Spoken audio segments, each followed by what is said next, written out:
بسم الله الرحمن الرحيم الحمد لله وكفى والصلاة والسلام على الحبيب المصطفى صلى الله عليه وعلى آله وسلم تسليما كثيرا. إن الله وملائكته يصلون على النبي يا أيها الذين آمنوا صلوا عليه وسلموا تسليما. رب اشرح لي صدري ويسر لي أمري واحلل عقدة من لساني يفقه قولي.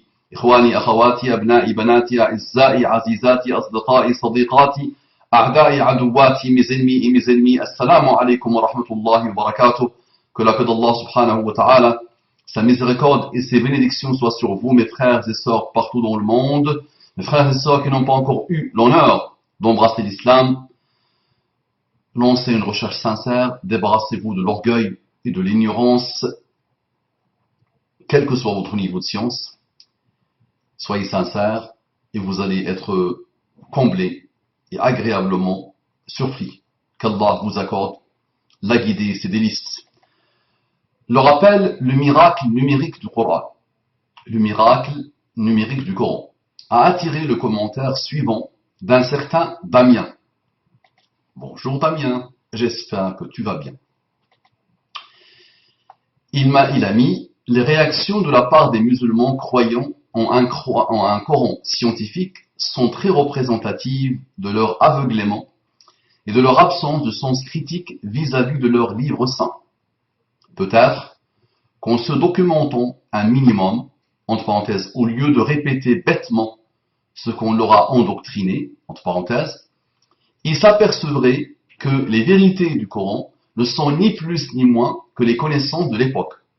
En effet, le livre scientifique de Dieu, tant loué, n'est que le recueil des connaissances des Grecs et des Romains. Le savoir astronomique ne date pas de la volonté de Dieu retranscrite par un simple berger illettré. Le savoir astronomique ne date pas de la volonté de Dieu retranscrite par un simple berger illettré. Les premières observations astronomiques datent des Babyloniens et des Égyptiens. Les monuments mégalithiques, dolmens, menhirs et les milliers de menhirs alignés Karnak en France prévoyaient déjà les points extrêmes du lever et du coucher du soleil. Thalès de Milet, donc il a mis des dates, vous aurez le texte. Thalès de Milet imaginait déjà un univers composé d'eau car source de vie. Entre parenthèses, ça vous rappelle quelque chose. Anaximande était convaincu que le mouvement des astres était circulaire.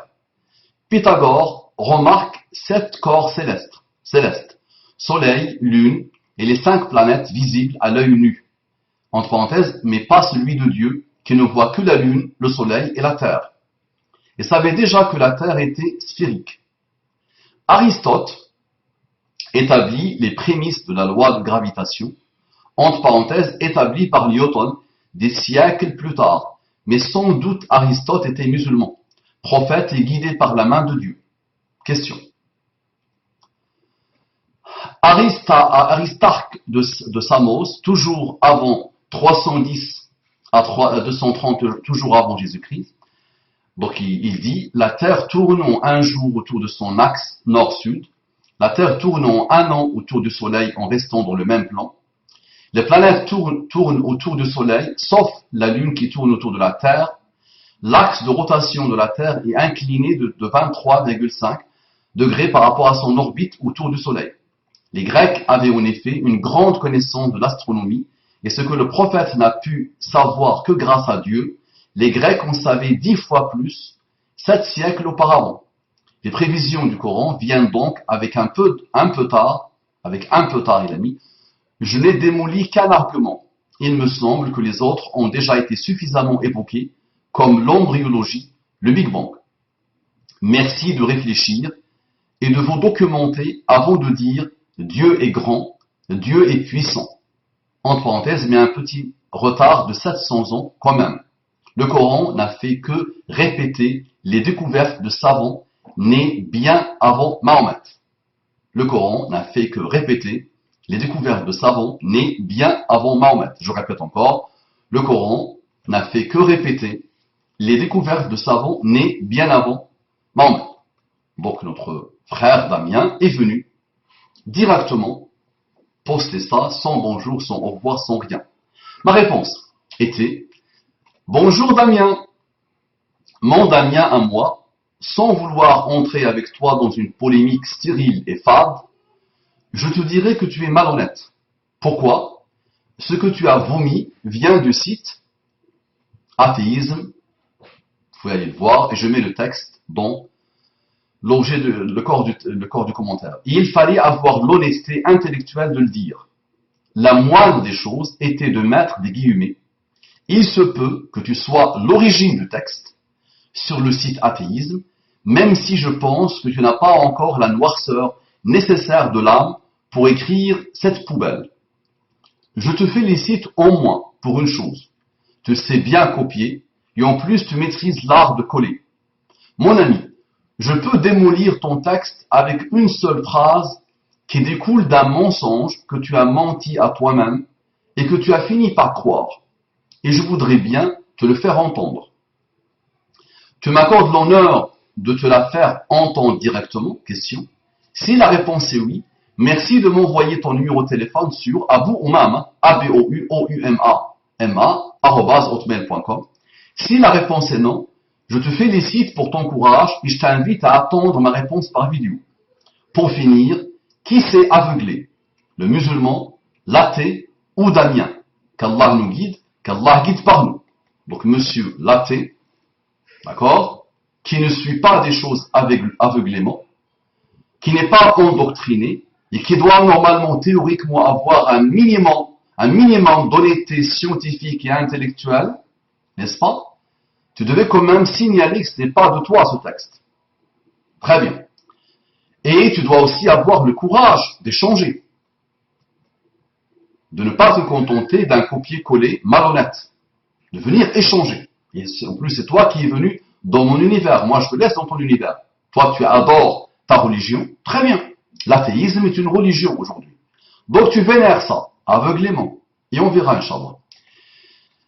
Donc, si joint la réponse lâche du courageux. Donc, il m'a répondu. Après, il n'a pas cessé de débiter des copier-coller. Mais je prends la première réponse, qui est la réponse de mon texte à moi. Et qu'il a écrit, qui n'a pas copié-collé.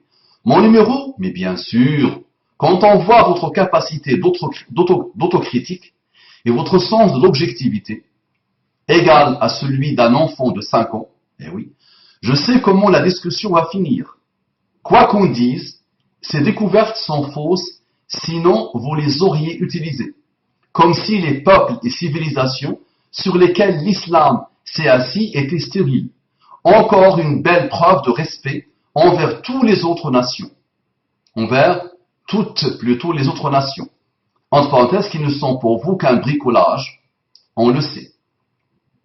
Quand on voit ce que l'Égypte a accompli et quand on regarde ce que 1000 ans d'islam ont fait, tout est résumé avec ER, mais vas-y, viens me démolir, j'ai hâte. Et je te répondrai que moi, vu la véracité du site athéisme, a l'air te déranger. Il a mis. Vu que la véracité du site athéisme a l'air de te déranger. Non. Ce que ton site met, et que d'autres beaucoup plus puissants que ton site, au mieux, font que j'ai pitié d'eux. Au mieux. Très bien. Donc maintenant, médite s'il te plaît, et commençons. Maintenant, tu dois avoir l'honnêteté intellectuelle d'observer, d'analyser, d'approfondir et de ne pas être aveuglé. N'est-ce pas? Parfait. On commence. Moi, je te répondrai, mon ami. Et c'est ma réponse aussi. C'est ma réponse. J'attire ton attention que l'athéisme me passionne. Me passionne. Parce que là, je trouve dedans une belle occasion de faire fonctionner mon cerveau. D'accord? J'aime bien ça. Donc ça me passionne. Bon là, ça fait plusieurs époques que je mûris et que je fermente des rappels sur l'athéisme. D'accord? Maintenant, si toi tu maîtrises parfaitement ton art, prends-moi comme un enfant, s'il te plaît, et permets-moi d'échanger avec toi. Et tu verras, je vais t'étonner. Tu vas dire, ah oui, finalement, le religieux ou celui qui donne l'impression d'être religieux, est beaucoup plus ouvert que moi, l'athée, le siècle des Lumières, descendant du siècle des Lumières. Très bien. J'ai demandé à une scientifique de te répondre. Je lui ai soumis ton texte, ma réponse est la tienne, et je lui ai indiqué l'endroit où tu es venu marquer le territoire. Où tu es venu marquer le territoire. Et, quelques heures après l'envoi de mon message, elle t'a répondu. Bismillah, on regarde la réponse. Avant même de présenter des contre-arguments à chaque point de cet écrit, c'est l'esprit même qui règne dans ce texte que je tiens à analyser. En effet, le catégorisme, la frontalité, la partialité, les préjugés théoriques et le manque d'humilité ne peuvent être qu'un frein à l'élaboration d'une véritable connaissance. Donc elle te répond, c'est une scientifique, très bien, qui a grandi dans la 4e puissance mondiale, d'accord, qui n'a pas été endoctrinée, conditionnée, et qui a choisi l'islam après une période d'apostasie, après des périodes de doute. Elle a choisi l'islam. Donc c'est une scientifique qui, dans 3-4 ans, aura un doctorat. Très bien. 3 ans, voilà, 3 ans, 3 à 4 ans maximum, elle aura son doctorat. Donc en effet, le catégorisme, la frontalité, la partialité, les préjugés théoriques et le manque d'humilité ne peuvent être qu'un frein à l'élaboration d'une véritable connaissance. Mais moi, mon ami, tu sais, ma réponse, elle te la donne elle aussi, mais je te la donnerai moi aussi. Elle tient sur une phrase. Très bien. Mais ça, c'est aussi ma réponse. Mon ami, je cautionne ce que la jeune femme te dit. Donc, elle te met un paragraphe, un texte frontal et catégorique. Après avoir lu le commentaire de cette personne, la première chose qui m'a frappé est effectivement cette approche extrêmement frontale en ce qui concerne des arguments scientifiques. En effet, l'esprit scientifique se veut plus mesuré dans l'observation, dans la remise en cause de tous les établis et dans la réflexion. Deuxième paragraphe, la partialité. Le texte ressemble à une sorte de pamphlet, le type de texte qu'un parti écrivait pour s'opposer à un autre. Ici, c'est l'athéisme contre l'islam, ou plutôt les athées contre les musulmans. Autrement dit, un camp contre un autre. Cet argumentaire s'inscrit ici dans l'opposition et dans la partialité, alors que la science se veut impartiale et dénuée des conflits d'intérêts. Un autre paragraphe, d'autres approches possibles. D'autres approches possibles. Écoute bien. Réveille-toi. Concentre-toi au maximum.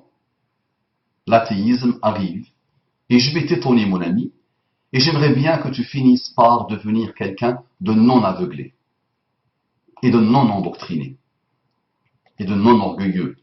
Loin de m'inscrire moi-même dans ce rapport frontal de débat où chacun reste campé sur ses positions, j'aimerais beaucoup vous proposer une autre approche.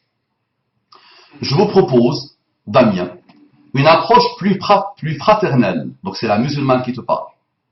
La musulmane parle à l'athée, ou à celui qui se prend pour un athée. Je vous propose une approche plus fraternelle. Ce n'est pas le camp des athées contre le camp des musulmans, ni le camp des musulmans contre le camp des athées. Ce serait plutôt toute l'humanité contre les préjugés et les erreurs de jugement. Ce serait plutôt toute l'humanité contre les préjugés et les erreurs du jugement. Je vous propose une approche plus humble. Nul mortel, entre parenthèses, quelles que soient ses croyances. Donc je vous propose une approche plus humble, 2 points. Nul mortel, entre parenthèses, quelles que soient ses croyances, ne détient la vérité absolue. Ainsi, tentons ces nouvelles approches pour avancer vers le début d'un éclaircissement, Inch'Allah. Paragraphe, premier point. Je cite. Les réactions de la part des musulmans croyants en un Coran scientifique sont très représentatives de leur aveuglement et de leur absence de sens critique vis-à-vis de leur livre saint. Peut-être qu'en se documentant un minimum, entre parenthèses, au lieu de répéter bêtement ce qu'on leur a endoctriné, ils s'apercevraient que les vérités du Coran ne sont ni plus ni moins que les connaissances de l'époque. En effet, le livre scientifique de Dieu, tant loué, n'est que le recueil des connaissances des Grecs et des Romains. Ce qui est, donc voilà, fin du paragraphe, donc la jeune femme dit, ce qui est remis en question ici est le manque de sens critique des musulmans, qui partent de leurs croyances comme présupposées de base pour ensuite étayer d'autres vérités. Donc ce qui est remis en question ici est le manque de sens critique des musulmans, qui partent de leurs croyances comme présupposées de base pour ensuite étayer d'autres vérités. Réveille-toi, réveille-toi, monsieur l'athée, réveille-toi au maximum et concentre-toi au maximum. Et s'il faut que tu revisionnes ce rappel une deuxième, une troisième fois pour comprendre la subtilité, d'accord? Je te conseille vivement de le faire. Parce que c'est toi qui es endoctriné, mon frère. Tu verras. On continue. Donc, ce qui est remis en question ici est le manque de sens critique des musulmans qui partent de leurs croyances comme présupposées de base pour ensuite étayer d'autres vérités.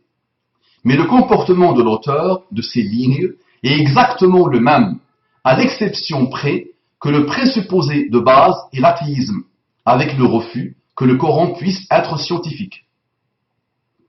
Une approche intermédiaire et dénuée de préjugés théoriques serait: le Coran est-il en conformité avec les connaissances scientifiques? Le Coran est-il en conformité avec les connaissances scientifiques? Eh oui, belle question. Je répète.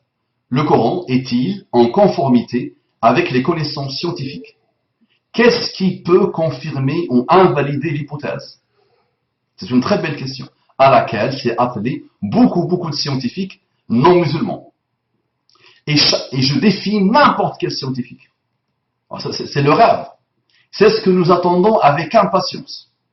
Que les scientifiques de la Terre, les prix Nobel de la Terre, prennent le Coran et commencent à l'analyser scientifiquement. D'accord? Mais je n'ai pas encore donné ma phrase. Donc une approche intermédiaire et dénuée de préjugés théoriques serait: le Coran est-il en conformité avec les connaissances scientifiques? Qu'est-ce qui peut confirmer ou invalider l'hypothèse? Ce serait là le discours d'un non-musulman qui recherche sincèrement la vérité, avec une approche beaucoup plus scientifique. Il y a une différence notable entre le fait de se questionner et le fait d'affirmer. Il y a une différence notable entre le fait de se questionner et le fait d'affirmer. Le catégorisme et l'affirmation d'emblée ne sont pas scientifiques. Le catégorisme et l'affirmation d'emblée ne sont pas scientifiques. Les cours de sciences exactes, les articles scientifiques, commencent-ils par des problématiques, par des hypothèses ou par des conclusions introductives? Elle te pose la question. Les cours de sciences exactes, les articles scientifiques, commencent-ils par des problématiques, par des hypothèses ou par des conclusions introductives? En fait, il faut d'abord douter de tout et envisager que tout puisse être possible pour pouvoir construire de réelles connaissances. En fait, il faut d'abord douter de tout et envisager que tout puisse être possible pour pouvoir construire de réelles connaissances. En ce qui concerne les préjugés théoriques, je vous donne un exemple venant de l'histoire de la médecine. D'accord? Donc, je vous donne un exemple. En ce qui concerne les préjugés théoriques, je vous donne un exemple venant de l'histoire de la médecine. En France, l'anatomie était enseignée dans les universités de la manière suivante. Un manipulateur, entre parenthèses, qui ne connaissait pas les textes de Galien, pratiquait la dissection sur le cadavre tandis qu'un professeur lisait le texte de Galien. Un troisième montrait les organes aux étudiants comme pour illustrer le texte. Cette méthode ne ne permettait aucun progrès parce qu'elle considérait que le texte de Galien était la vérité absolue. Entre parenthèses, il s'agissait du préjugé théorique. Et ensuite, la règle était de faire coller la réalité, quand bien même l'observation s'y opposait. Ensuite, tout cela commença à être remis en cause, à être remis en question par Vessal, Harvey et tous ces novateurs. Si j'ai choisi cet exemple, ce n'est pas par hasard. Deux points. Notre frère en humanité a fait la même erreur de méthodologie, sans même y prendre garde. Je pense, deux points, l'athéisme, entre parenthèses, avec ses sites et ses diffusions, et sa vérité absolue. Et ensuite, il faudrait essayer de faire coller la réalité. Je répète, l'athéisme, avec ses sites et ses diffusions, et sa vérité absolue, sa religion. Et ensuite, il faudrait essayer de faire coller la réalité. Qu'est-ce qui nous prouve que, je cite, les vérités du Coran ne sont ni plus ni moins que les connaissances de l'époque? Qu'est-ce qui nous prouve que, je cite, les vérités du Coran ne sont ni plus ni moins que les connaissances de l'époque? Le premier contre-argument qui me vient à l'esprit est le suivant. Réveille-toi, Damien. Attention, Damien. On se réveille, on se concentre. Je te remercie du fond du cœur. La série sur l'athéisme avait marre de fermenter dans ma tête. Il fallait que le millésime arrive, d'accord? Et c'est grâce à mon... Même si ça fait longtemps que j'apprivoise les athées. La majorité écrasante de mes rappels sont là pour apprivoiser les athées. D'accord? Apprivoiser, pour aider les athées.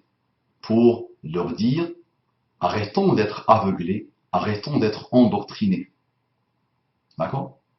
Très bien. Et toute la série, Monsieur Damien, je t'invite, toute la série sur Muhammad sallallahu alayhi wa sallam, les miracles de Muhammad, est une série pour les athées.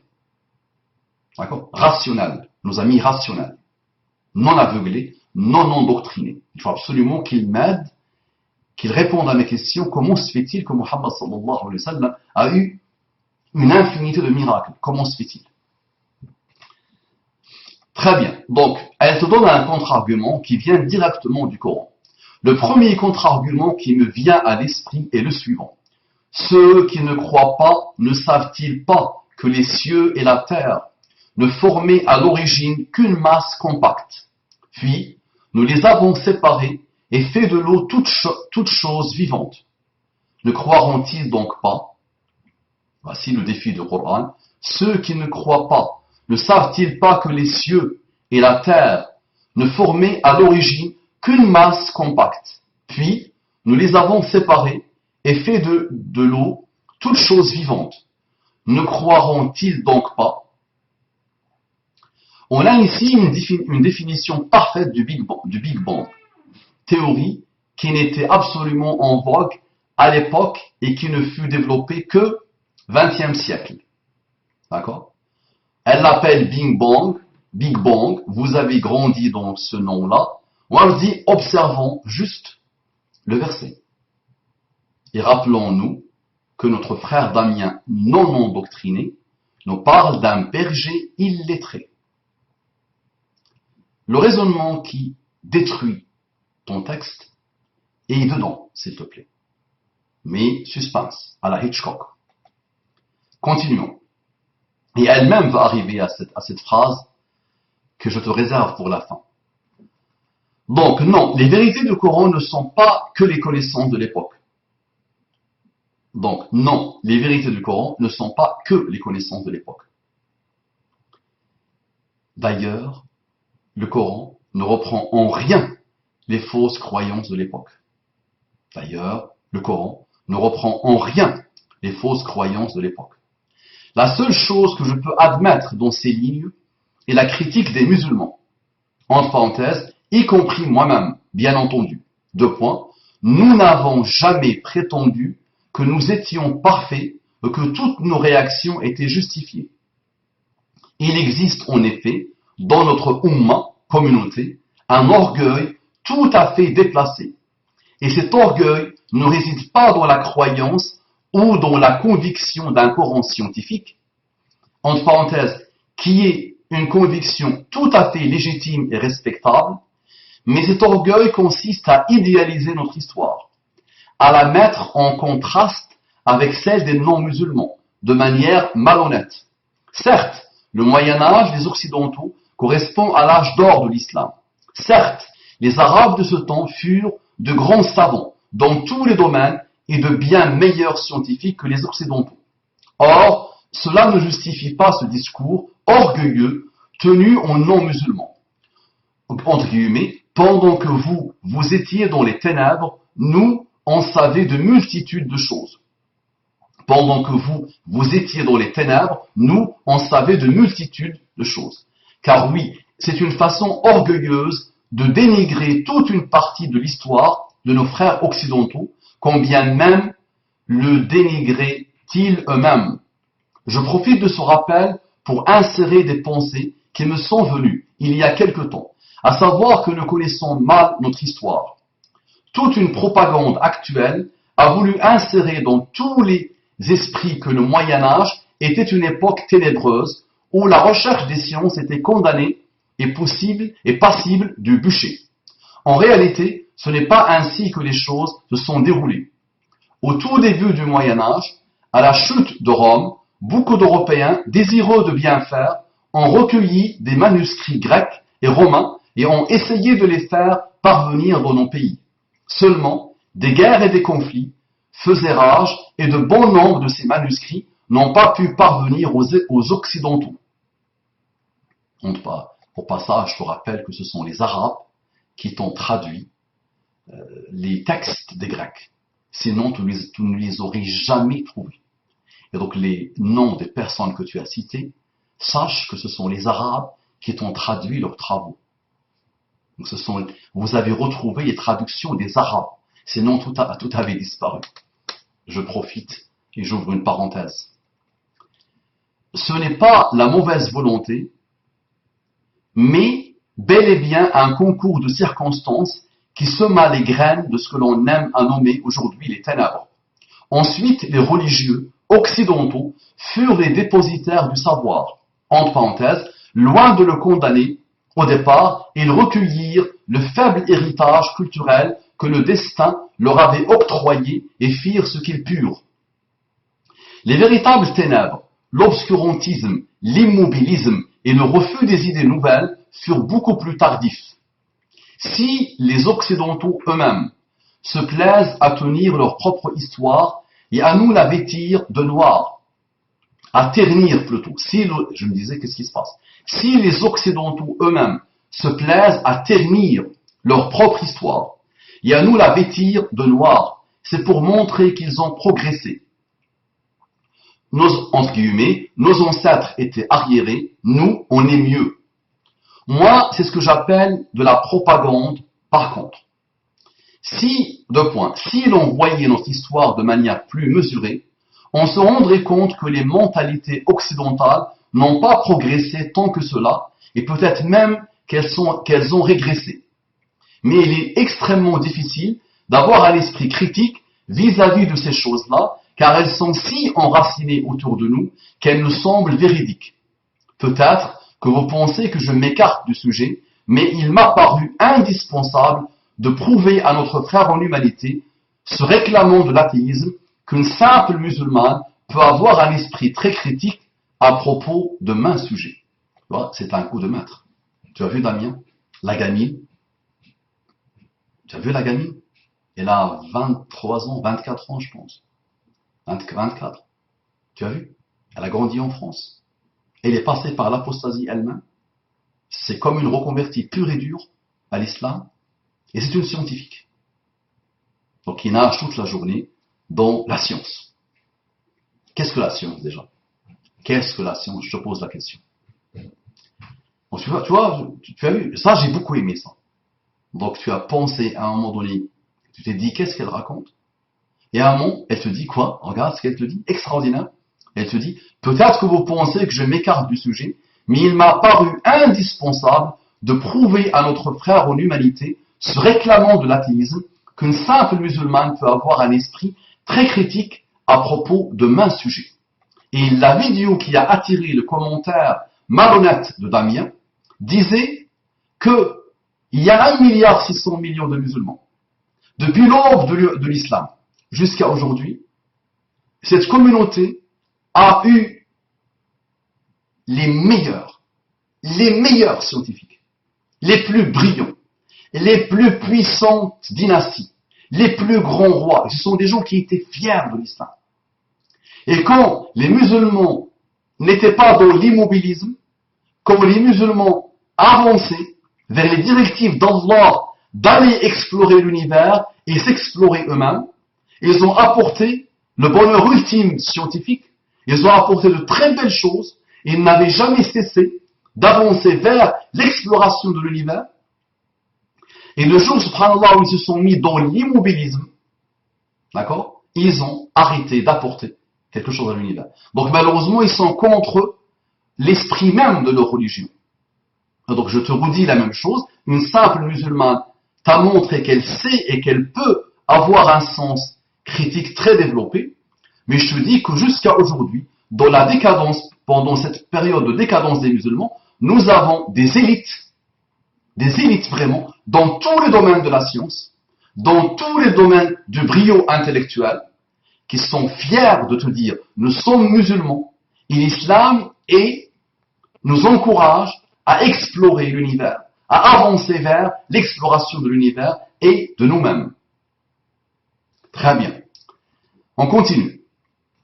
Donc peut-être que vous pensez, ça mérite encore une troisième fois, peut-être que vous pensez que je m'écarte du sujet, mais il m'a paru indispensable de prouver à notre frère en humanité, se réclamant de l'athéisme, qu'une simple musulmane peut avoir un esprit très critique à propos de maints sujets. Il me paraît également essentiel de rappeler que nous nous rapprocherons d'autant plus de la vérité que nous ferons preuve de mesure dans nos jugements.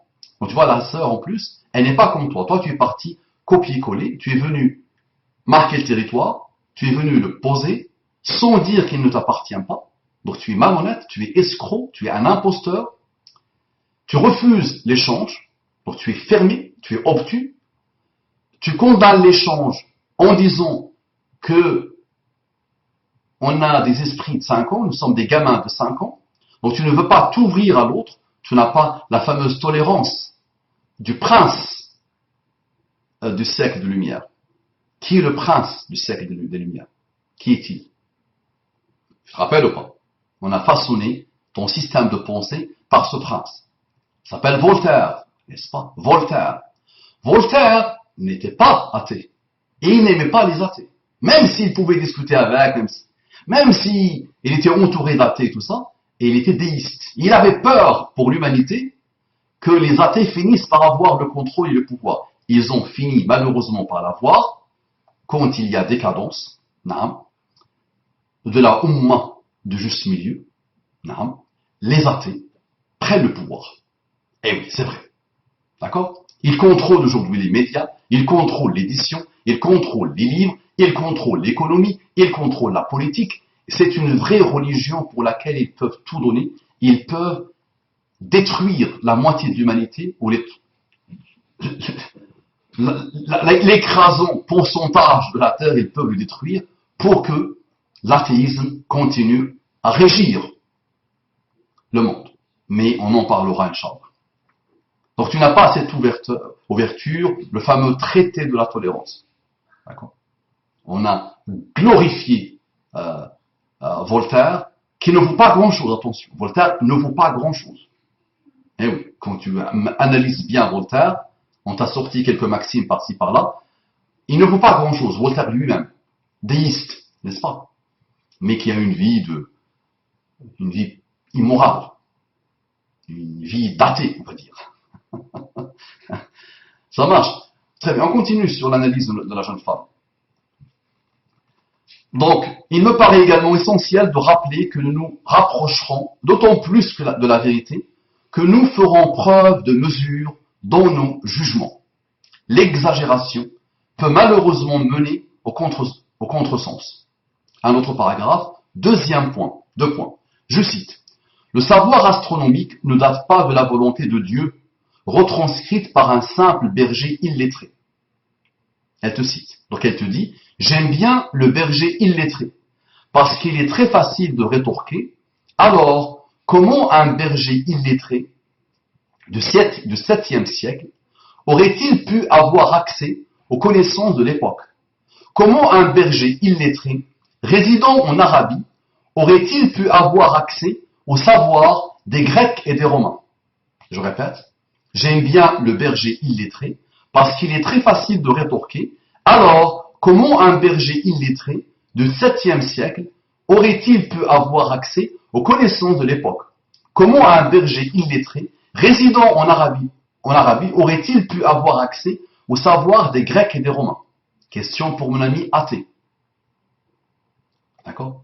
Et les noms que tu as mis, d'accord? La majorité écrasante, voilà, les noms que tu as mis, d'accord? Que je connais parfaitement, sauf un, qui m'aide à te détruire tous tes raisonnements. Mais tous ceux que tu as cités, je les connais, sauf un, mais tu verras. Donc, comment se fait-il que l'écrasante majorité des habitants de la Terre ne les connaissent même pas? L'écrasante majorité, avec l'Internet, avec Wikipédia, avec toute la puissance informationnelle que nous avons actuellement, l'écrasante majorité de l'humanité ne connaissent même pas leur nom. Je parle de leur nom. Imagine ce qu'ils ont dit ou ce qu'ils ont développé comme théorie dite aux pseudo-scientifiques. On verra, Inch'Allah. Tu comprends? Donc, si l'humanité, avec 1400 ans, après Muhammad sallallahu alayhi wa sallam, avec la puissance informationnelle actuelle, n'ont pas eu accès juste à ces noms, d'accord, juste à leurs noms. Imagine Muhammad sallallahu alayhi wa sallam. Et moi qui est passionné par ces personnages, qui est passionné par l'histoire humaine, qui est passionné par l'histoire de la science, de la connaissance humaine, d'accord? Quand j'analyse les livres, je ne trouve pas quelques détails, ou une grande majorité de détails, que tu as mis sur chacun d'eux. C'est-à-dire des livres qui ne parlent que de ces gens-là, ils vont les voir d'une autre approche. Ils vont les analyser d'une autre approche. Et ils ne vont même pas parler de ça, de ces trouvailles, ou de ces coïncidences, ou de ces mesures, ou de ces observations de ces gens que tu as cités. Mais on en parlera, Inch'Allah. Troisième point. Donc, comment un berger illettré, résidant en Arabie, aurait-il pu avoir accès au savoir des Grecs et des Romains? Troisième point. Je cite. Les premières observations astronomiques datent des Babyloniens et des Égyptiens. Les monuments mégalithiques et les milliers de menhirs alignés, Cornac en France, prévoyaient déjà les points extrêmes du lever et du coucher du soleil. Donc elle cite tout ce que tu as cité, Anaximénde, que je ne connaissais pas, Aristote et tout ce que tu as cité, d'accord? Et tu as fini par dire établi par donc la loi de gravitation établie par Newton des siècles plus tard, mais sans doute Aristote était musulman, prophète et guidé par la main de Dieu. Donc elle finit, elle met un guillemets. Donc Dieu / Allah est à la fois notre créateur et notre Seigneur. Et donc, il est donc possible de se rapprocher de lui par sa parole, entre parenthèses le Coran, lorsque l'on est musulman. Il est donc possible de se rapprocher de lui par sa parole, entre parenthèses le Coran, lorsque l'on est musulman. Il est possible pour tous les humains, entre parenthèses musulmans ou non, de se rapprocher d'Allah en étudiant sa création. Mais voilà l'observation prépondérante de tous les humains, qu'ils soient enfants ou adultes, instruits ou illettrés. Deux points. Un tel ordre de l'univers, une telle harmonie dans notre monde, une telle perfection ne peut découler que d'un créateur. Donc elle te dit, mais voilà l'observation prépondérante de tous les humains, qu'ils soient enfants ou adultes, instruits ou illettrés. Deux points. Un tel ordre de l'univers, une telle harmonie dans notre monde, une telle perfection ne peut découler que d'un créateur. Et je te dirais qu'un personnage a rassemblé beaucoup de scientifiques, dont 24 prix Nobel. Il les a rassemblés dans un endroit pour répondre à la question suivante. Est-ce qu'il y a un architecte derrière l'univers? Est-ce qu'il y a un Dieu? Mais ça, malheureusement, tes copains et tes copines athées ne te le disent pas. Et nos savants ont répondu à la question par oui, without doubt. Il n'y a plus de doute, mais prépare-toi. Prépare-toi et sois honnête. Parce qu'à un moment donné, attention, qui va être aveuglé, qui va être endoctriné, qui va être orgueilleux? Moi, je suis ouvert, mon ami.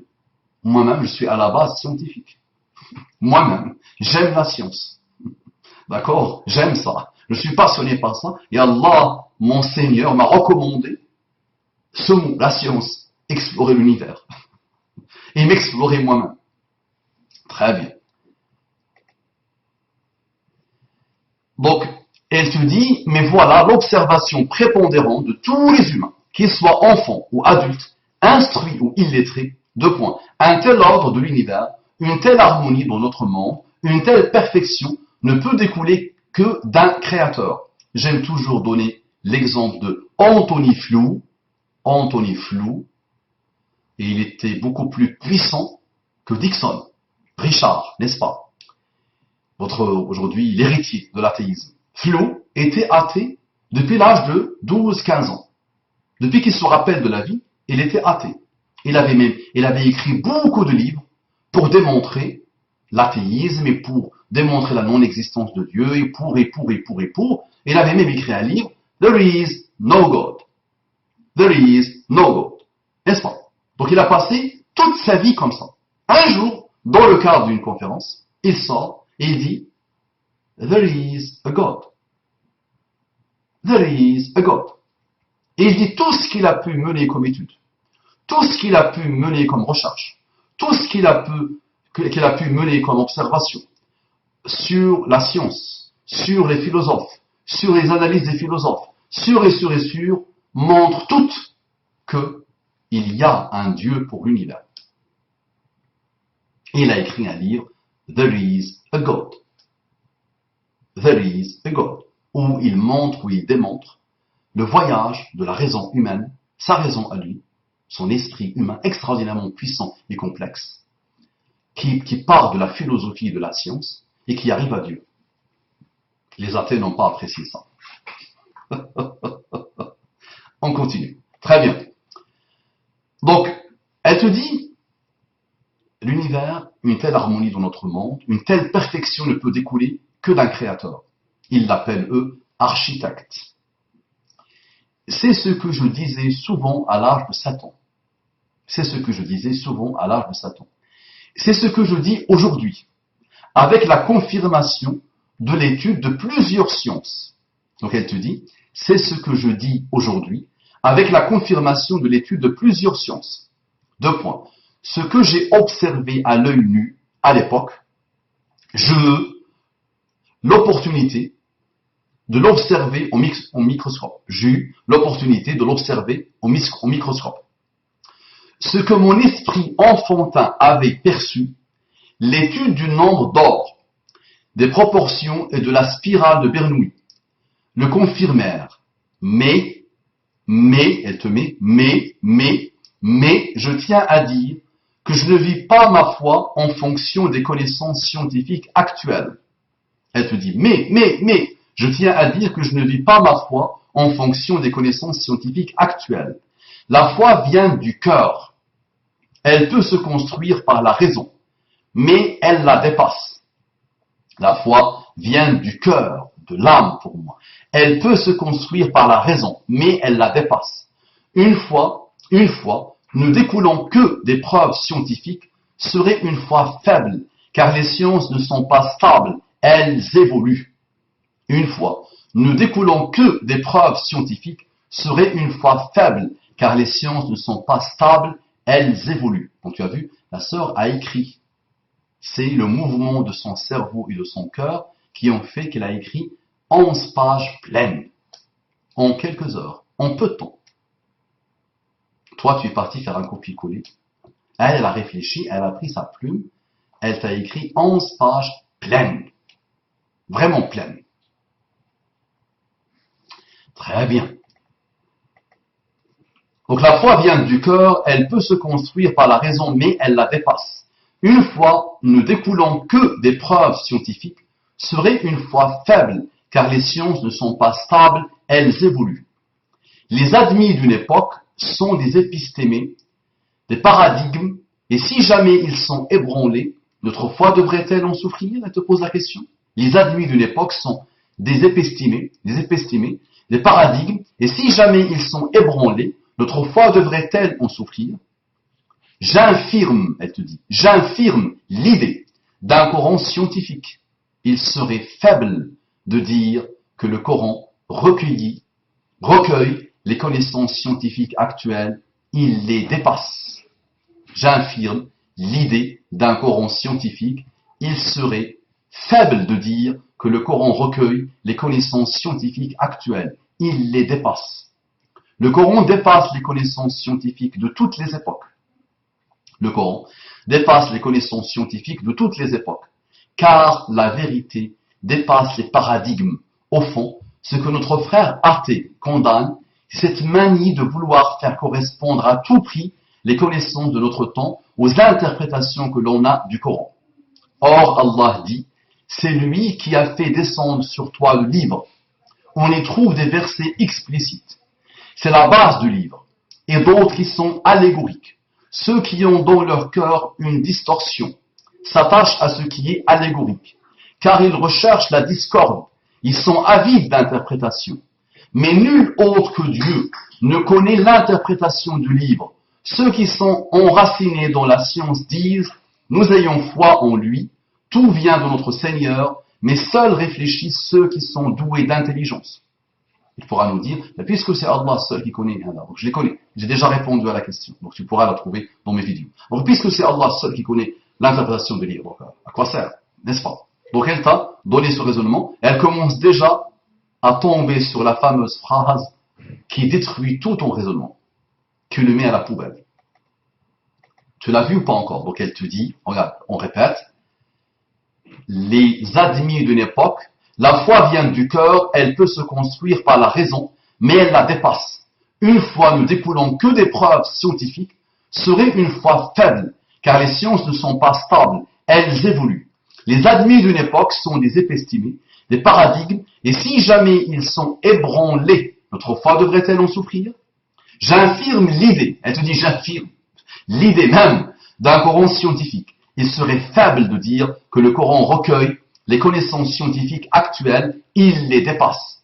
Le Coran dépasse les connaissances scientifiques de toutes les époques, car la vérité dépasse les paradigmes. Au fond, ce que notre frère athée condamne, c'est cette manie de vouloir faire correspondre à tout prix les connaissances de notre temps aux interprétations que l'on a du Coran. Elle t'a cité le verset. Ainsi, elle te dit, ainsi, je condamne l'exagération. Deux points. S'il peut être intéressant d'observer que certains savoirs scientifiques actuels démontrés puissent correspondre à la parole divine, il peut être dangereux de vouloir baser sa foi sur ces corrélations. Et oui. Et c'est pour ça les gamins, nos gamins musulmans, passent leur temps à chercher les miracles scientifiques de le Coran partout, à les voir même dans les oreilles. Il te dit, il est écrit Allah dans l'oreille, il est écrit Allah dans les arbres. Il ne voit pas des arbres qui font l'amour ensemble, mais il voit aussi des arbres où il est écrit Allah. Donc il voit des choses, il veut la science partout. Et c'est pour ça que ce sont des gamins qui sont les plus loin de la foi musulmane, qui sont vraiment les plus lointains de la foi musulmane, qui souvent ne prient pas, qui souvent sont ratés, sont délabrés, sont dans des frustrations, n'ont rien à voir avec la foi musulmane. Mais comprends ce que j'essaie de te dire. Il y a des choses, des signes d'Allah dans le Coran, qui arrêtent les meilleurs et qui leur imposent une méditation, qui finit par dire d'où Muhammad sallallahu alayhi wa sallam tient ces informations. Donc elle te dit, j'espère que tu l'as vu, mais qui a prétendu que le Coran est un livre de science? Qui? Si tu prends les musulmans, ne me parle pas des gamins d'internet s'il te plaît. Si tu prends les musulmans, il n'y a pas un musulman doué d'un minimum de foi musulmane qui te dira cette phrase. Le Coran est un livre de science. Là je te tue mon ami Damien. Tu ne peux pas trouver un musulman qui te dit le Coran est un livre de science. Tu réduis le Coran si tu dis que c'est un livre de science. Et tu portes atteinte à ta foi et à ta croyance. Il y a dans le Coran des informations. Toutes les informations annoncées dans le Coran, aucune science actuelle et ancienne n'a pu les réfuter. Aucune. À chaque fois qu'un savant, un chercheur, même non musulman, observe une information dans le Coran, il essaie de vérifier, d'accord? Et il est émerveillé. Et souvent, il dit Ashhadu an la ilaha illallah wa ashhadu anna Muhammadan Rasulullah sallallahu alayhi wa sallam. Il y a quelques-uns qui peuvent s'entêter. D'accord? Donc, médite s'il te plaît sur. Je ne lui ai rien donné comme indication à cette sœur. Mais elle t'a répondu la réponse que normalement, n'importe quel musulman à qui tu soumets le travail de réfuter ton texte, te dira en entrée de jeu, mais qui a dit que le Coran est un livre scientifique? Ni Allah lui-même, ni Muhammad sallallahu alayhi wa sallam. Mais le Coran nous exhorte, nous demande, nous recommande, nous ordonne d'explorer l'univers, d'explorer nous-mêmes. وَسَنُرِيهِمْ آيَاتِنَا فِي الْآفَاقِ وَفِي أَنفُسِهِمْ حَتَّى يَتَبَيَّنَ لَهُمْ أَنَّهُ الْحَقُّ. Nous allons leur faire voir nos signes dans les horizons et en eux-mêmes jusqu'à ce qu'il devienne clair pour eux que le Coran est haqq, que le Coran est la vérité, que cette foi est la vérité, que la religion d'Allah est la vérité. D'accord? Très bien. Ainsi, je condamne l'exagération. Deux points. S'il peut être intéressant d'observer que certains savoirs scientifiques actuels démontrés puissent correspondre à la parole divine, il peut être dangereux de vouloir baser sa foi sur ces corrélations. Et même nous savons, les gros barbus que tu vois, les gros barbus endoctrinés, dès le début de cette vague de l'analyse des faits, des événements scientifiques du Coran, des faits scientifiques, des signes scientifiques du Coran, dès le départ, les savants ont mis en garde, ont rappelé ce que cette sœur est en train de te dire. Dès le départ, donc des savants de l'immobilisme, tu peux croire, ont rappelé la dangerosité d'aller chercher la science partout dans le Coran et que les évolutions scientifiques actuelles ne peuvent pas encore atteindre, ne peuvent pas encore expliquer.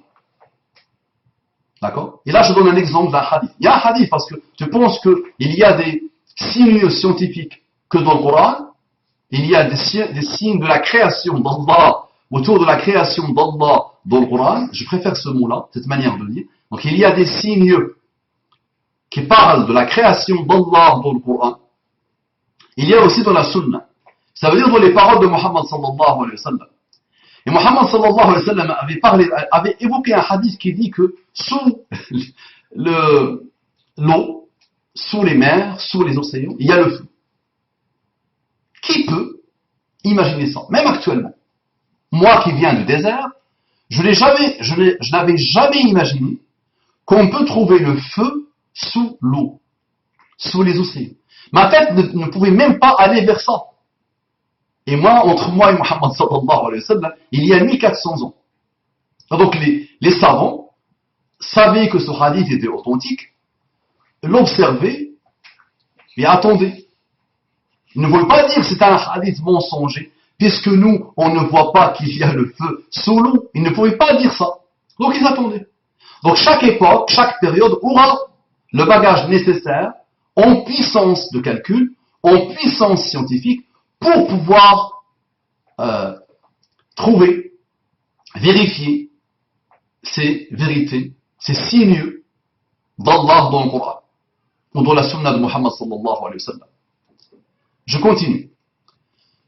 Le but du Coran n'est pas de nous fournir les connaissances scientifiques, mais de nous encourager à les rechercher, effort après effort, step by step.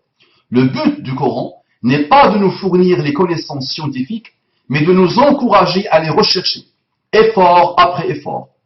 Pourquoi la parole d'Allah nous fournirait-elle ce qu'il est possible de déterrer dans sa création. Pourquoi? La parole d'Allah nous fournirait-elle ce qu'il est possible de déterrer dans sa création? Subhanallah. Puisque l'humain finira. Allah a dit وَسَنُرِيهِمْ آيَاتِنَا. Nous allons leur faire voir. سَنُرِيهِمْ آيَاتِنَا. Dans le futur.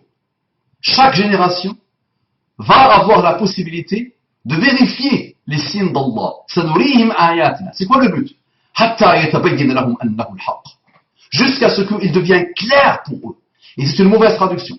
C'est une traduction qui essaye d'approcher le sens puissant d'Allah dans le Coran. Jusqu'à ce qu'il devienne très clair pour eux. Ces gens entêtés, ces gens de raisonnement, ces gens qui veulent des preuves. D'accord. Et il n'y a pas plus miraculeux que ces signes d'Allah subhanahu wa ta'ala dans le Coran pour celui qui croira, qui dira, qui pensera, qui prétendra que c'est Muhammad sallallahu alayhi wa sallam qui a écrit le Coran. D'accord? Qui l'a sorti de sa bouche. Mais, je dis, scientifiquement parlons, là je défie avec ta science, avec la science elle-même, scientifiquement parlons, il est impossible pour Muhammad sallallahu alayhi wa sallam d'être l'origine du livre, d'être l'origine du Coran. Et wallah, je défie la jeunesse, je défie nos chercheurs, je défie nos non-musulmans de prendre le Coran et de l'ouvrir et de commencer. Ils vont eux-mêmes dire un jour ou l'autre, musulmans ou pas, ils vont dire, oui, c'est vrai, ce Coran-là ne peut pas être écrit par Muhammad sallallahu alayhi wa sallam. Il n'y a rien d'unique avant lui. Il n'y a rien eu comme lui avant lui. Et il n'y a rien eu comme lui après lui. Il est étonnant. À l'infini étonnant. Tu parles que de la science, mais il est étonnant à tous les niveaux. Même des niveaux qu'on n'a même pas encore pu observer. Et c'est justement le fameux rappel, les miracles numériques du Coran. Je dis, moi il y a quelques années, je lisais un livre, Le hasard organisé, donc les chiffres dans le Coran, et déjà à l'époque, moi, alhamdoulilah, j'ai pas besoin de ça, moi j'ai la foi musulmane puissamment installée, extraordinairement puissamment installée, non aveuglément, attention. Il y a eu un moment donné de ma vie où je commençais à réfléchir, à utiliser mon cerveau et mon raisonnement, d'accord? Mais j'ai fameux, moi j'ai pas besoin. Et ceux qui m'ont précédé avaient leur lot de choses extraordinairement puissantes, non humaines dans le Coran. Et chaque génération aura ses lots, d'accord? De choses extraordinairement puissantes, non humaines, qui vont l'étonner à chaque fois. D'accord? Très bien. Donc pourquoi la parole d'Allah nous fournirait-elle ce qu'il est possible de déterrer dans sa création? Et le but des sciences n'est pas de prouver l'existence des religions ou de les infirmer. Les sciences exactes n'ont pas pour vocation de nous fournir la vérité absolue. Et comment de simples mortels pourraient-ils y parvenir sans Dieu? Je suis d'accord et pas d'accord, parce que la science, si elle est honnête, si la science est honnête, elle doit commencer à dire il faut un créateur. Il faut commencer, elle commence déjà à le dire, mais la puissance médiatique ne veut pas vous parler de ses recherches. D'accord? Moi, je te donne un petit livre d'un monsieur scientifique français. Dieu n'est pas phénoménal et le hasard aussi. Je te répète le livre, pour un Français. Dieu n'est pas phénoménal et le hasard aussi. La science aujourd'hui a trouvé une deuxième divinité. Elle l'a appelée hasard ou le darwinisme, la théorie de l'évolution. Les deux à la fois. Donc moi je t'invite à étudier ce type de livre. Il y en a tellement. En français, en anglais, en arabe, il y en a tellement. D'accord? Donc pourquoi la parole d'Allah? Très bien. Et le but des sciences n'est pas de prouver l'existence des religions ou de les infirmer. Les sciences exactes n'ont pas pour vocation de nous fournir la vérité absolue. Et comment? Mais de toute façon, tu tombes dans ce que Allah a dit. La science ne peut que te mener vers Allah. Sanurihim ayatina. Regarde comment il a construit la phrase. Sanurihim ayatina. Nous allons leur faire voir, on continue nos versets. nos miracles, nos signes, barakallahu fik Mariam, nos signes, Mariam te dit. Ayatina, nos signes, Mariam la petite, elle me traduit, machallah.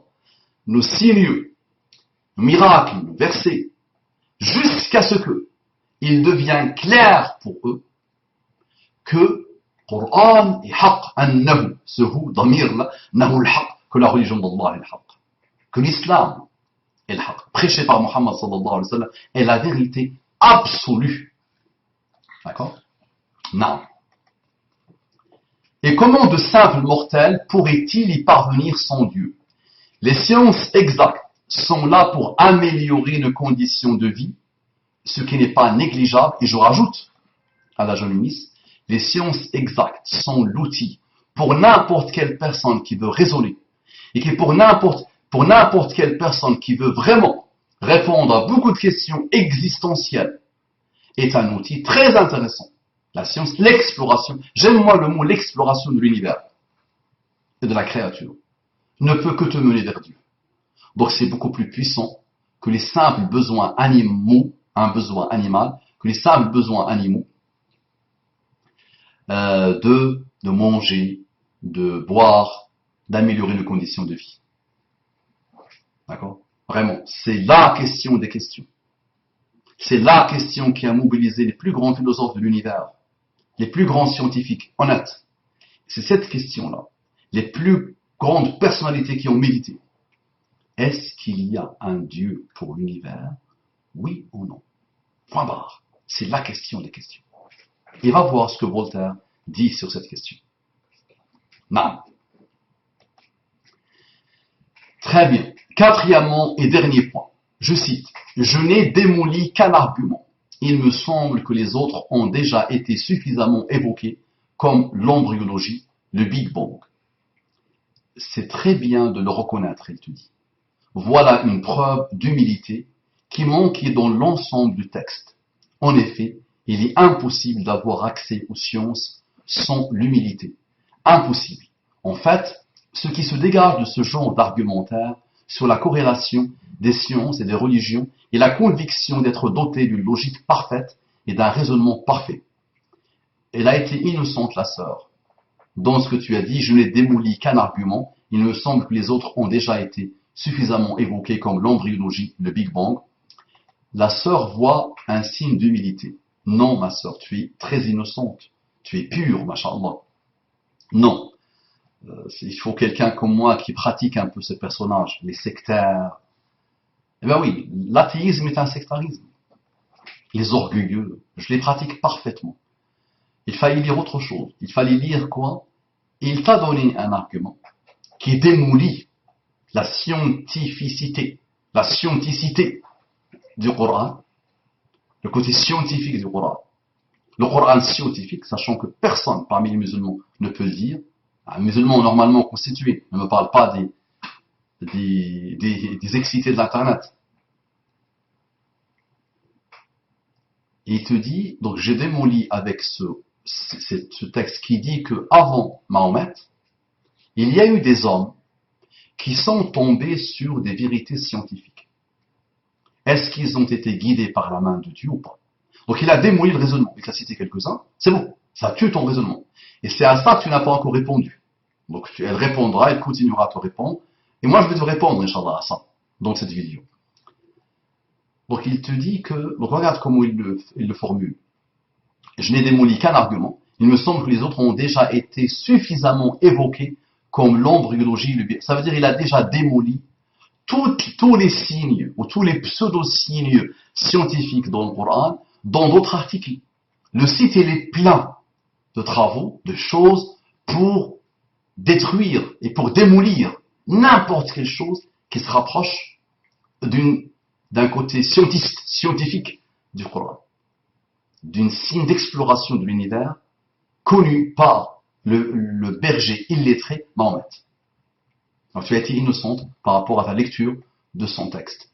Donc elle dit c'est très bien de le reconnaître, voilà une preuve d'humilité qui est manquée dans l'ensemble du texte. En effet, il est impossible d'avoir accès aux sciences sans l'humilité, impossible. En fait, ce qui se dégage de ce genre d'argumentaire sur la corrélation des sciences et des religions, et la conviction d'être doté d'une logique parfaite et d'un raisonnement parfait, Mais je vous pose la question, existe-t-il un humain sur Terre, aussi intelligent soit-il, dont la logique soit parfaite? Elle te dit, existe-t-il un humain sur Terre, aussi intelligent soit-il, dont la logique soit parfaite? En existe-t-il un qui ne se trompe jamais? Nous tous, quand nous apprenons une nouvelle discipline, ne rencontrons-nous pas des difficultés de compréhension? Lorsque nous tentons de résoudre un problème de mathématiques et de physique, entre parenthèses, pourtant si logique et bien démontré, nous ne devons-nous pas user une quantité non négligeable de brouillon avant de trouver les solutions? Moi-même, par exemple, j'avais fait un test d'aptitude qui a révélé que j'avais 75% de logique. Ce qui n'est pas si mauvais que ça, pour une simple mortelle, mais il reste encore 25%. Mais je ne me suis jamais fié de manière certaine à ma logique, entre parenthèses, que j'ai toujours remise en question et que j'ai toujours considérée comme humaine et donc imparfaite. Alors que des personnes qui ignorent leur aptitude considèrent d'emblée qu'ils ont une logique de 100%, entre parenthèses, ce qui est impossible, et construisent des argumentaires dont la nouvelle divinité est leur logique, ou plutôt, devrais-je dire, la raison humaine, donc dans DONT. La raison humaine est-elle supérieure à Allah? La petite logique de 75% n'est-elle pas suffisante pour se dire qu'il vaut mieux se fier à Allah, qui est parfait, que mettre sa confiance en une raison lacunaire de 25%?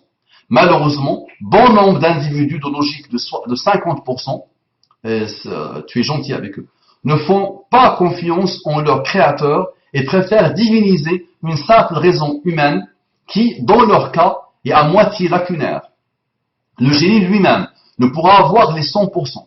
Il aura tout au plus 90 à 95% de logique. Et même ces chiffres ne valent rien. Même cette manière de mesurer l'intelligence humaine et la logique humaine n'est pas bonne. Et quel que soit le génie, il est rien. Il est rien. C'est moi le meilleur que tu veux. Mais vraiment, il est rien. Tu peux analyser son argumentaire et même les plus grands écrivains le disent. Que ce qu'ils ont écrit est au mieux intéressant pour leur génération ou des gens qui vont venir 20 ans, 30 ans après. Ils savent que ça ne durera pas. Il est où Voltaire? Il est où tout ce que Voltaire a écrit? Tout ce que Victor Hugo a écrit? Tout ce que Diderot a écrit? C'est parti à la poubelle. D'accord? Donc là, il n'y a que des excités, athées, qui ont déifié ce siècle des obscurités, comme beaucoup de siècles, et ils l'ont appelé siècle de lumière. Rousseau lui-même, un instable psychologique, atteint, il était atteint, Rousseau. D'accord? Mais vraiment extraordinairement instable, le pauvre. Donc il a façonné votre système de pensée malheureux. Donc le génie lui-même ne pourra avoir les 100%, il est très très loin des 100%, il aura tout au plus 80-95% de logique. Et pour moi, ce n'est pas possible. Qu'est-ce que la logique? Il restera toujours une zone d'ombre. L'humanisme exacerbé et déformé est une sorte de divinisation de l'être humain, de sa raison. Le fameux dernier homme, et l'homme de Nietzsche, ainsi parla l'autre. Qu'est-ce que l'homme de Nietzsche a fait aujourd'hui? Qu'est-ce qu'il a réalisé? Si Nietzsche était parmi nous, il se serait suicidé 200 milliards de fois. Il a préféré, à 46 ans, devenir fou, hébété, jusqu'à 56 ans, mort en 1900, de Nietzsche. Tu liras Nietzsche, Inch'Allah. Tu vas le répondre un jour, Maria. Prépare ton cerveau et prépare ta tête pour répondre à ces imbéciles qui ont divinisé Nietzsche. Si Nietzsche est parmi nous, je dis, il préférera passer des milliards de vies fous.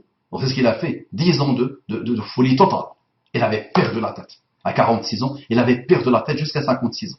D'accord? Donc imagine s'il voit son homme, l'évolution de l'homme qui a mis Dieu dans les poubelles de l'histoire archaïque, qu'est-ce qu'il a fait aujourd'hui?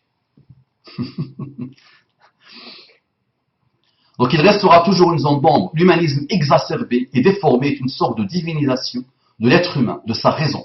Mais nous sommes misérables. Misérables sont notre Créateur.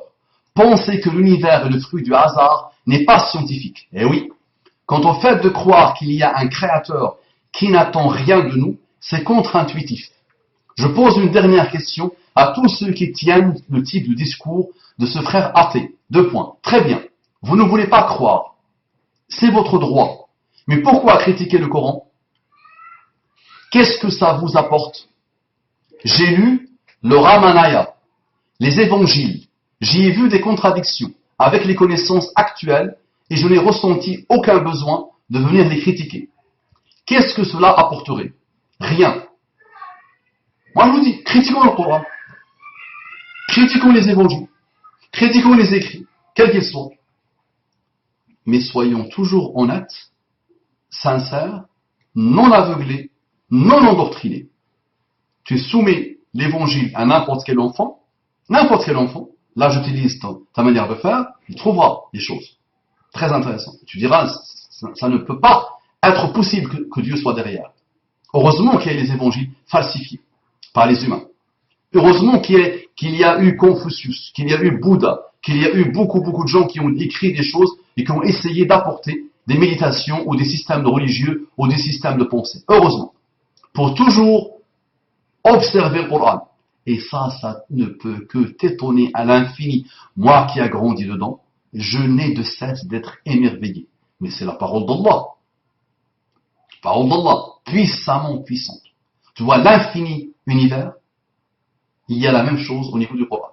L'infini, à chaque fois, et chaque génération trouvera des choses qui ne peuvent que l'étonner et qui ne peuvent que approcher celui qui est sincère d'Allah.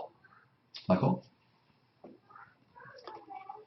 Et rappelle-toi que le Coran, le plus grand défi du Coran, qui est descendu sur des Bédouins, sur des Arabes, était la rhétorique, la puissance rhétorique du Coran, l'éloquence du Coran.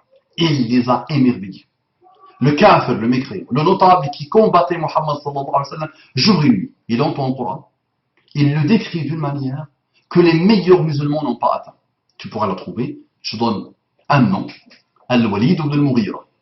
C'est traduit pour toi, Al-Walid ibn al-Mughira, un mécréant, un incroyant, qui a combattu Mohammed sallallahu alayhi wa sallam, qui a voulu la fin de l'islam, et qui a œuvré, qui s'est déployé pour ça, va voir quand il a entendu le Coran, comment il l'a décrit. D'accord? Donc le Coran est miraculeux. À l'infini, la question, est-ce qu'un homme peut être l'origine? C'est vraiment celle-là la question. C'est celle-là la question. Oublie est-ce que Dieu existe. D'abord, il faut que tu me dises à moi, scientifique pur et dur, moi j'aime ça. Et logique, d'une logique pure et dure, j'aime la logique. J'aime le raisonnement, l'argumentaire. Non, j'aime ça. Pour le plaisir de l'aimer, j'aime ça, vraiment. Il faut que tu me dises comment Muhammad sallallahu alayhi wa sallam, un berger illettré. On a des bergers illettrés aujourd'hui. On a beaucoup de Français analphabètes. On a beaucoup de personnes aux États-Unis analphabètes totalement. On a des gens qui sont vraiment, quand tu t'assois avec lui, la ilaha illallah. Ça doit être le niveau, pire que le niveau.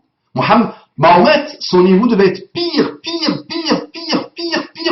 que ces analphabètes d'aujourd'hui. Les analphabètes d'aujourd'hui, à part manger, coucher, se gaspiller, ne savent rien faire. Leur cerveau ne peut pas bouger.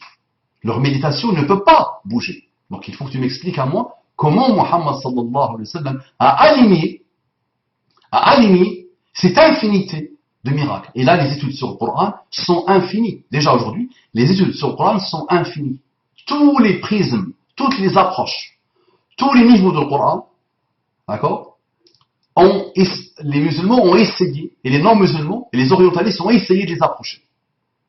D'accord? Et à chaque fois, ils sortent émerveillés. Ils disent, c'est pas possible. Et ils disent que ça ne peut pas être Muhammad sallallahu alayhi wa sallam.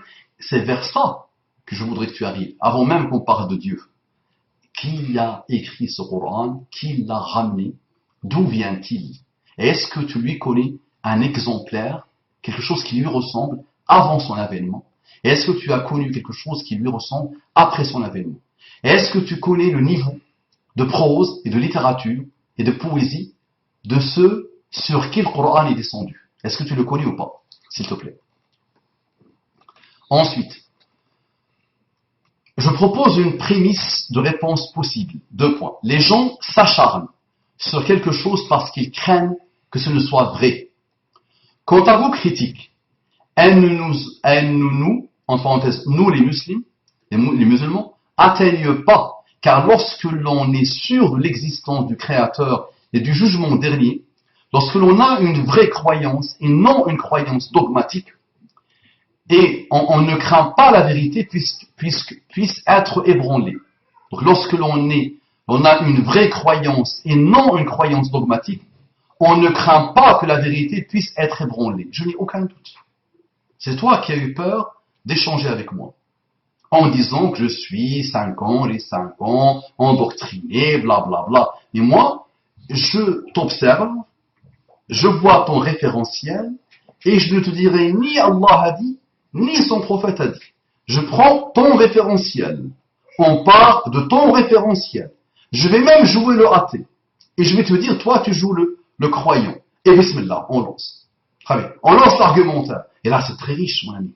Très enrichissant. Mais tu as été un lâche, comme beaucoup de lâches sectaires, endoctrinés, aveuglés, haineux, instables, malhonnêtes, imposteurs, escrocs. Eh oui, ils ne veulent pas se répondre à ce challenge, à ce défi. Ils ont le défaut de le refuser à chaque fois. À chaque fois que je demande à quelqu'un de me donner son numéro de téléphone pour échanger avec lui une nuit entière s'il le faut, et des nuits entières s'il le faut.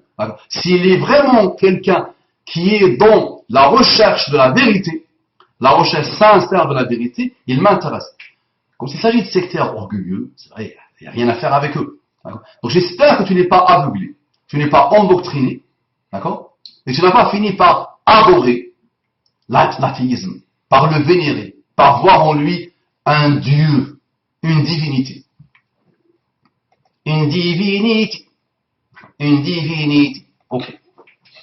Je propose une prémisse de réponse, très bien. Donc aucune crainte. Ce que je crains, c'est que les athées ne viennent à affecter leur santé, à force d'entretenir tant de hargne et de colère. La paix dans nos âmes, la paix dans nos cœurs, peace and love. Apaisons-nous, Inch'Allah. Je termine aussi. Le cœur peut dépasser la raison. Je termine ainsi, elle dit, le cœur peut dépasser la raison. Allah est inséré dans le cœur à des milliards de pourcents. Et naam, il y a des études qui commencent à le dire. Et oui, mon ami, il y a des études scientifiques qui commencent à dire il est mélangé. Il est mélangé vraiment. Cette aptitude à accepter, à être en symbiose totale, en synergie totale, en adéquation parfaite avec cette affirmation. Il y a pour ma création un créateur. Il y a pour l'univers un créateur. Et oui, ça c'est scientifique, mon ami. Ah bon, maman? Non. Et tu auras l'occasion de l'observer, Inch'Allah, et de méditer beaucoup dessus. Donc il faut te dire, donc Allah est inséré dans le cœur à des milliards de pourcents. Il faut juste déterrer la surface d'orgueil et de colère qui recouvre ce cœur et ensuite il part de lui-même. Il faut juste déterrer la surface d'orgueil et de colère qui recouvre ce cœur et ensuite il part de lui-même. C'est une belle conclusion. Donc elle te dit, Allah est inséré dans le cœur à des milliards de pourcents. Et il faut juste déterrer la surface d'orgueil et de colère qui recouvre ce cœur et ensuite il part de lui-même. Cette jeune femme a fait le même cheminement que Anthony Flew. Cette jeune femme a fait le même cheminement qu'Anthony Flew. Elle critiquait le Coran. Elle avait apostasié. Elle était vraiment dans l'apostat. C'est une jeune femme née en France, grandie dans le siècle des Lumières, dans la divinisation du siècle des Lumières, et qui n'a jamais vu l'islam, ni chez ses parents, ni chez sa famille, ni chez son entourage, d'accord, et qui était mécréant, apostat. Alors, apostaté, c'est que elle était musulmane, elle a changé. Non, elle était rien. Donc, elle était une athée, une apostat, parce que même apostat, elle était athée. Elle refusait le Coran, elle refusait Dieu, elle refusait tout ça. Elle analysait le Coran, elle attaquait le Coran. Elle prenait des versets, elle les attaquait, d'accord. Et Et il a cheminé comme Anthony Flew. Anthony Flew, tu sais ce qui caractérise ce personnage, qui a vécu plus de 80 ans, qui est mort aujourd'hui. C'est que quand tu observes sa vie, tu verras qu'il s'est toujours remis en cause. Il a toujours remis en cause même ses livres. Et les plus belles théories qu'il a atteintes, il les a remis en cause à chaque fois, toute sa vie. Et une fois qu'il a analysé tout ça, qu'il a tout observé, il a fini par dire Dieu existe. Il n'y a plus de doute. La philosophie, la science, la raison, tous les outils que l'humain peut trouver pointent vers l'existence d'un Dieu. Ah, tu vas dire, mais Abou Oumama, Mostafa, moi, Damien, je te dis que la sœur n'a pas répondu à mon texte. La sœur a voulu élever ton niveau. Donc elle t'a répondu brillamment. Elle t'a répondu brillamment. Qu'est-ce qui manque à sa réponse? Même si on peut trouver dans sa réponse ce qui manque. Mais pour quelqu'un comme toi de têtu, je sais que tu sortiras beaucoup de choses, mais on est là pour toi, mon ami. C'est que il y a eu des humains qui ont approché des vérités scientifiques. N'est-ce pas? Qui ont existé il y a 2000 ans. Tu as cité pas mal de Grecs. Je les connais tous, sauf un. Et je te dis, j'ai des livres sur eux qui détaillent leur vie, qui détaillent leurs trouvailles et qui détaillent leurs erreurs. Donc, je répète, puisque des humains ont approché par l'imagination, ou par l'observation, ou par les mesures des vérités scientifiques, ils les ont transmis. Mahomet, le berger illettré, a trouvé le moyen de rencontrer ces connaissances. Il n'a fait que les citer dans le Coran. C'est ça que tu dis. N'est-ce pas? Donc il y a deux choses que je vais saper dans ton raisonnement. J'ai déjà sapé, et n'importe quel musulman sape ça. Le Coran n'est pas un livre scientifique. Le Coran n'est pas de la prose. Le Coran n'est pas de la poésie. Le Coran n'est pas un livre d'économie. Le Coran n'est pas. Donc, il traite des choses et des choses. Il est étonnant, subhanallah, mais tu ne veux pas dire le Coran est. Le Coran, c'est le Coran. Donc c'est là où nous l'avons sapé, tous les musulmans. Tous, sans aucune exception. Tu ne trouveras pas un musulman doté d'un minimum de sagesse, de raisonnement et de foi musulmane qui réduit le Coran à un mot. Le Coran est scientifique. Le Coran est un livre scientifique. Deuxième chose, des humains ont trouvé par l'imagination, par le raisonnement, par la méditation, par la mesure ou par l'observation, ils ont trouvé des vérités, ils ont approché des vérités scientifiques. Et alors, ils sont dans ce que Allah leur demande, qui est d'explorer l'univers. Un, parfait. Donc il n'y a pas de problème dans ça. Deux, dans tous ceux que tu m'as cités, il y a un que je ne connais pas. Je vais te donner son nom. Et qui peut être brillant, le monsieur. Qui est vraiment brillant, ce monsieur. Anaximandre. Celui-là, je ne le connaissais pas du tout. C'est celui-là. Hein. Donc Anaximandre, oui, celui qui a parlé de la Terre, qui a fait des mesures. Parfait. Donc j'ai mené une recherche sur lui. Et c'est ça qui m'a permis, parce que celui-là, je ne le connaissais pas. Donc ma réaction, c'est d'aller voir. Donc subhanallah, on lance la recherche sur lui. Je tombe sur ton site, athéisme. D'accord. Après, j'approfondis un peu. Et je trouve qu'il a trouvé, par la mesure, par les mathématiques, des choses, mais il a commis beaucoup de fautes. Et qu'il n'est pas connu. Et des gens s'étonnent que quelqu'un qui a trouvé, qui a parlé de la Terre, qui tourne, et de ce type de choses, qui n'est pas connu du tout. Personne ne le connaît. Rares sont ceux qui le connaissent. D'accord? Dans son pays, il est connu. Dans le monde même, il n'est pas connu. Donc, comment Muhammad sallallahu alayhi wa sallam peut avoir une information de lui? Et maintenant, je te donne la troisième.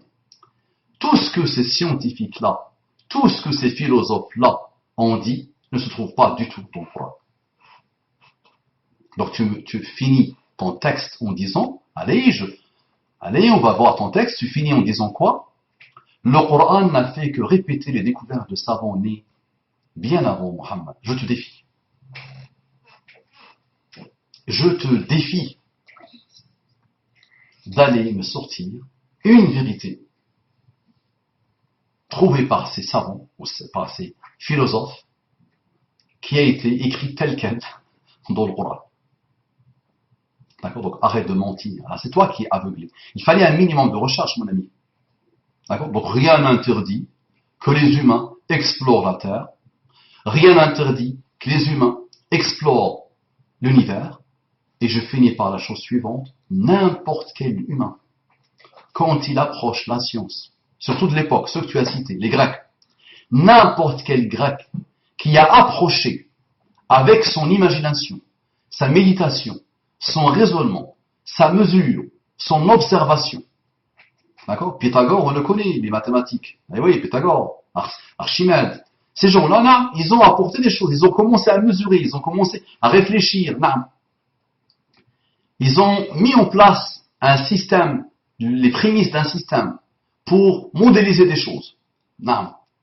Mais n'importe quel grec, n'importe quelle personne, surtout de ceux qui étaient avant Mohammed sallallahu alayhi wa sallam, mon ami, et qui sont venus 1000 ans ou 1500 ans après lui, ou 1200 ans après lui, d'accord, quand ils approchent une vérité scientifique, ils la noient dans des millions et des millions d'erreurs, ou dans des milliers et des milliers de fautes. Chose que le Coran ne fait pas. C'est ça que tu n'as pas compris. Et là, il y a un principe. Quand on cite